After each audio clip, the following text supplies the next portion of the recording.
ብዙዎችን ያስቆጣ ብዙዎችንም ያበሳጨ ብዙዎችን በበሰጭት የተለያዩ ሐሳቦችን ያስቀመጡ ሶሻል ሚዲያ በቲክቶክ ፌስቡክ እና ሌሎቹ ላይ በጣም መነጋገሪያና ብዙ ሰዎችን ያስቆጣ ቪዲዮ ቢኖር ይሄኛው ቪዲዮ ነው።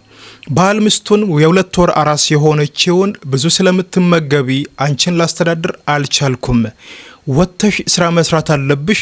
ነጮቹ ከሆኑ ከወለዱ በሳምንታቸው ነው ወጥቶ ስራ የሚሰሩት። ስለዚህ ምግብ ብዙ ስለምትጠቀሚ ማስተዳደር ከብዶኛል፣ ወጥተሽ ስራ መስራት አለብሽ በማለት ንግግሮችን ሲያደርግ እንመለከታለን።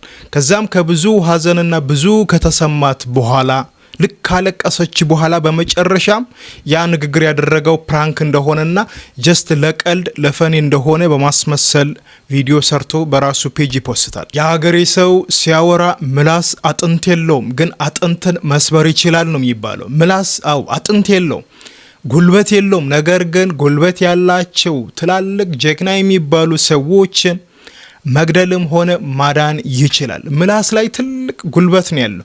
እናንተ የምታወሩት ንግግር ሰዎችን ማከምም መስበርም ይችላል። እናንተ የምታወሩት ሰዎች የወደቀውን ሰው ማንሳትና ተጽዕኖ ፈጣሪ እንዲሆን ሊያደርግ ይችላል። በዛውም እናንተ የምታደርጉት ንግግር ጀግናና ሀያል የሆኑ ሰዎችን ምናምንቴ ሊያደርግ ይችላል። አሁን ሶሻል ሚዲያ ላይ የተለመደው ብዙ ባለትዳሮችን ካፕሎችን ማየት ትችላላችሁ። ፕራንክ ብሎ የሚሰሩት ነገር ወይ ኮንቴንት ክሬተሮችን ካያችሁ ፕራንክ ብሎ የሚሰሩት ነገር ሰዎችን የሚያስተምርና የሚያዝናና ሳይሆን ሰዎችን ቅስማቸው ማንነታቸውን የሚሰብርና ከክብራቸውም የሚያወርድ ነገር ሆኖ ታያላችሁ። ይህም ብቻ አይደለም፣ በፕራንክ ውስጥ የሚጠቀሙት ቃላት መርዛማ ንግግር ከመሆኑ የተነሳ ሰዎች ያን ነገር እንደ ቀልድ ቢያልፉትም ግን ከኋላቸው የተከተለ ማንነታቸውን የሚያዋርድ ቀስማቸውን የሚሰብር ንግግር ሆኖ ታያላችሁ። ልክ ይሄኛውም ልጅ ብዙ ስለምትመገቢ ላስተዳድርሽ ስለከበደኝ ወጥተሽ መስራት አለብሽ የሚል አይነት ንግግር ነው የተናገረው። ከዛም እሷ ተነስታ ደግሞ እኔ አራስ ስለሆንኩኝ ሌሎች ነገሮችን ስለማልጠቀም ነው እንደዚህ የሚበላው በማለት ግን ስላላስቻላት በማልቀስ ስሜቷን ትገልጻለች። እነኚህ ነገሮች መርዛማ ንግግሮች ናቸው። ሰዎች በራሳቸው ኮንፊደንስ እንዳይኖራቸው፣ ሰዎች በራሳቸው ደስተኛ ሆኖ በቤታቸው እንዳይኖሩ የሚያደርጋቸው ትልቅ መርዛማ የሆኑ ንግግሮች ናቸው። በዚህ መንገድ ውስጥ ንግግር የምታደርጉ ሰዎች፣ በዚህ መንገድ ውስጥ ሰዎችን የምታጠፉ ሰዎች መጠንቀቅ አለባቸው። በህይወታቸው ውስጥ መርዛማ ንግግር የሚያደርጉ ሰዎችን ማስወገድ አለባቸው። እንዴት መሰላችሁ? ቃላት እናንተ የምታወሩት ንግግር ከእናንተ አፍ የሚወጣ ንግግር ሰዎችን ማከምም ማበላሸትም መግደልም ይችላል። ቃላት የራሳቸው የሆነ አቅም አላቸው። ሰዎችን እንደ መድኃኒት አድርገው ሊያበረታቱ፣ ሊያነሳሱ፣ ጥሩ ነገር ላይ እንዲደርሱ ለነሱ ኃይልና ጉልበት ሊሆኑ ይችላሉ። ልክ በዛው መንገድ ደግሞ ሰዎችን እንዳይነሱ የሚሰባብሩና ሞራላቸውን ሰብሮ የሚያስቀምጡ፣ ተስፋ የሚያስቆርጡ፣ የሚገድሉ ሊሆኑ ይችላሉ።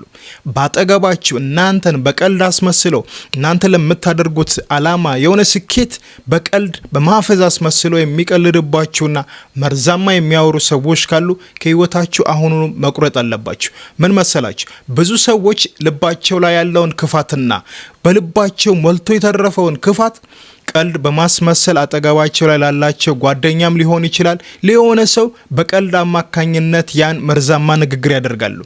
ማስተዋል ያለባችሁ ንግግሮች ሲደረጉ መርዛማ ከሆኑ እነኚህ ሰዎች ከልባቸው ሞልቶ የተረፈውን ነው ለእናንተ እያወጡ ያሉት።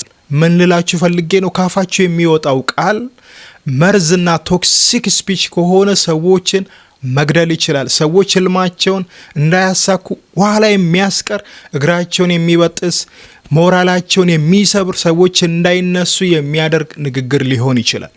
ስለዚህ የምታወሩት ነገር ከእናንተ አፍ የሚወጣውን ነገር መጠንቀቅና ኃላፊነት መውሰድ መቻል አለባችሁ።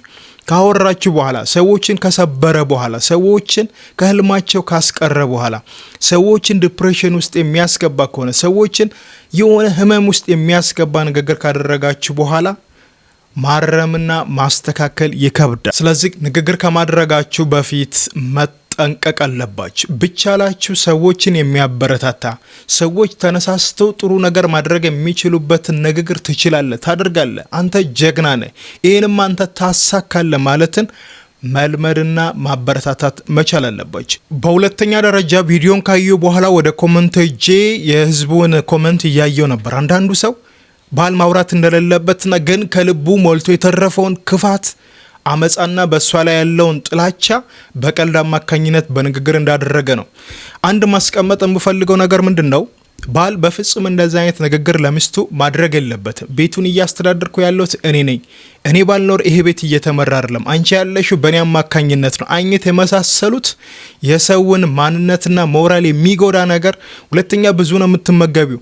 ሰውን ግምት ውስጥ የሚያስገባና የሰውን ህይወት ይህን ያህል ታደርጋለህ የሚል ግምት የተገመተ ህይወት ውስጥ የሚያስቀምጡ ንግግሮችን በፍጹም አይደለም ለወዳጃችሁ ከናንተ ጋር አብሮ ምስት እህት ሆና ለምትኖር ለአጋራችሁ ሳይሆን ለጠላትም እንደዛ አይነት ነገር አይደረግም። እንደ ማህበረሰብም አእምሮ እንዳለውም ሰው የማይደገፍ እጅግ ነውር የሆነ ንግግር ነው። ብቻል ይሄ ቪዲዮ ከደረሰ ኤዲት ራስን ብታደርግና ይቅርታ ብትጠይቅ እንደዚህ አይነት ነውርም ስለሆነ ስለማይደረግ። ለምን ቢባል ሰዎች እናንተ ንግግራችሁን ካደረጋችሁ በኋላ ንግግራችሁ በሰዎች አእምሮ ውስጥ ይመላለሳል። ከዚህ በኋላ ምግብ ስትበላው ሌሎች ነገሮችን ስታደርግ ያ ንግግር ተመላልሰው ወደ አእምሮ መጥቶ ይወቅሳታል፣ ይቃወማል። ስለዚህ ይሄ ነገር ማስተካከል አለበት። ሁለተኛ ግን ይሄን ስለተናገረ ትዳራቸው መፍረስ አለበት ወይ? ኖ፣ በፍጹም። ትዳር የሚባለው ነገር አንድ ቤት ውስጥ ገፍታችሁ በሩ የተቆለፈ ነው። የቆለፈው ግን ፈጣሪ ነው። አንደገባችሁ እንጂ መውጣት የማትችሉበት ነው። ማወቅ ያለባችሁ ትዳር ውስጥ የሚገቡ ሰዎች አንዱ አንዱን እያረመ እያስተካከለ የሚዘልቅበት እንጂ ሁለቱም ሻርፕ ማቹርድ ሆኖ የሚገቡበት አይደለም። በብስለት አንደኛው ከአንደኛው ሊያንስ ይችላል። ሁለቱ የሚማማሩበት፣ ሁለቱም አንዱ አንዱን የሚደግፍበት እንጂ በተፈጠረው ክስተትና ንግግር በአንዳንድ ነገሮች ተነስቶ አንዱ የሚያመልጥበት አይደለም።